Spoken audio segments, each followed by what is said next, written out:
दुसरा वाताचा आजार आहे आमवात। यात नावाप्रमाणेच आम म्हणजेच अपाचित आहार रस आणि विकृत झालेला वायू हे सर्व शरीरभर हळूहळू पसरतात आणि त्यानंतर आपली जी कफाची ठिकाणं आहेत म्हणजेच आपले सांधे, आमाशय, घशाचा भाग, डोक्याकडचा भाग आणि छातीचा भाग या कफाच्या ठिकाणी सर्वात आधी विकृती निर्माण करतात।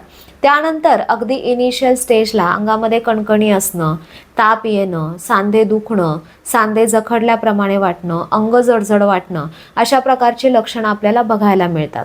आणि त्याच्याही पुढे जाऊन मग सांध्यांना सूज येणं, सांधे लालसर दिसणं, सांधे गरम वाटणं, सांध्यांना हातही लावू देता येत नाही एवढ्या तीव्र वेदना असणं, सांध्यांच्या हालचाली कमी होणं अशा प्रकारची लक्षणं आपल्याला बघायला मिळतात।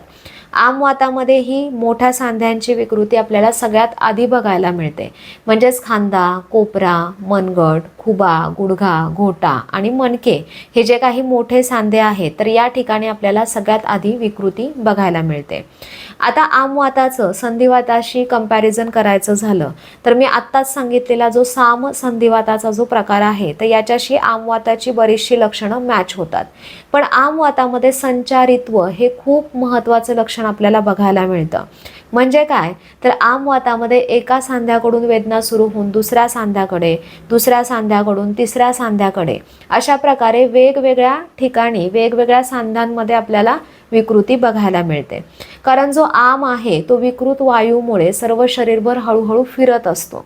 त्यानंतर आमवातामध्ये वेदना इतक्या भयंकर आणि तीव्र असतात की त्या सहनही होत नाही एवढ्या भयानक असतात। त्याच्यामुळे वृश्चिक दंशवत वेदना म्हणजेच विंचू चावल्यानंतर जशा प्रकारच्या वेदना होतात अगदी तशा वेदना आपल्याला आमवातामध्ये बघायला मिळतात। आता तुमच्या मनामध्ये प्रश्न आला असेल की एवढ्या भयंकर वेदना असतात तर याच्यासाठी आयुर्वेदामध्ये काही उपाय आहेत का? तर हो, आमवातासाठी 100% खात्रीशीर आयुर्वेदिक उपाय आहेत। पोटातून घेण्यासाठीची औषधं, औषधी सिद्ध तेल, लेप, पथ्य आणि गरज पडल्यास पंचकर्म अशा सर्व गोष्टींच्या सहाय्याने हा आजार पूर्णतः आपल्याला आटोक्यात आणता येतो। हा माझा स्वतःचा अनुभव आहे, कारण बऱ्याच पेशंटनी माझ्याकडून आमवातासाठी ट्रीटमेंट घेतलेली आहे आणि ह्या आजारामध्ये त्यांना खूप छान फरक दिसलेला आहे। आजार पूर्णतः आटोक्यातही आलेला आहे। आता आमवातासाठी आणखी उपाय काय करायचे हे जर तुम्हाला जाणून घ्यायचं असेल तर आमवातावरती आणखी व्हिडिओज आपल्या चॅनलवरती आहेत, ते तुम्ही पाहू शकता। तिसरा वाताचा आजार आहे वात रक्त। यात नावाप्रमाणेच वात आणि रक्त हे काही कारणांनी खराब झालेले असतात, म्हणजे चुकीच्या खाण्यापिण्या वागण्याच्या सवयी आहेत किंवा पाय लोंबकळत ठेवून बसणं किंवा तशाच प्रकारे वाहनांवरून प्रवास करणं हे खूप महत्त्वाचं कारण वात रक्त ह्या आजाराचं सांगितलेलं आहे। यात खराब झालेले वात आणि रक्त हे सर्वात आधी हाताच्या किंवा पायाच्या अंगठ्याच्या ठिकाणी त्या पेरांच्या ठिकाणी येऊन साठतात आणि तिथून मग हळूहळू इतर बोटांच्या पेरांच्या ठिकाणी येऊन ते साठतात आणि त्यानंतर मग त्या ठिकाणी सूज येणं, लालसरपणा, उष्ण स्पर्श, तीव्र वेदना अशा प्रकारची लक्षणं आपल्याला बघायला मिळतात। आणि हीच लक्षणं नंतर इतर सांध्यांच्या ठिकाणी हळूहळू पसरतात। शरीरात इतर ठिकाणी आपल्याला ही लक्षणं बघायला मिळतात। जसं हाताच्या बोटांच्या पेराच्या ठिकाणी जर लक्षणं बघायला मिळत असतील तर तिथून मग मनगट, कोपरा, खांदा अशा क्रमाने सांध्यांची विकृती होते किंवा पायांच्या बोटांच्या ठिकाणी जर लक्षणं आपल्याला बघायला मिळत असतील तर तिथून मग घोटा, गुडघा, खुबा म्हणजेच हिप जॉईंट अशा क्रमाने सांध्यांची विकृती आपल्याला बघायला मिळते। आता वातरक्त ह्या आजाराची तुलना उंदराच्या विषाशी केलेली आहे, कारण उंदराच्या विषाचेही परिणाम असेच आपल्याला बोटांच्या पेरांवरती सगळ्यात आधी बघायला मिळतात आणि तिथून मग इतर सांध्यांची विकृती किंवा शरीरात इतर ठिकाणी आपल्याला याचे परिणाम बघायला मिळतात। सांध्याच्या ठिकाणी फोड येणं हे आणखी एक महत्त्वाचं लक्षण आपल्याला वातरक्त ह्या आजारामध्ये बघायला मिळतं।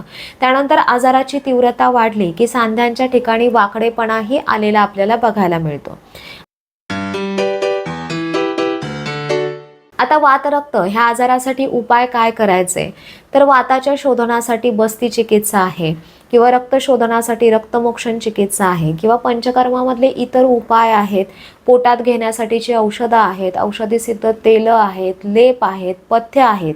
तर ह्या सर्वांच्या सहाय्याने हा आजार आटोक्यात आणता येतो।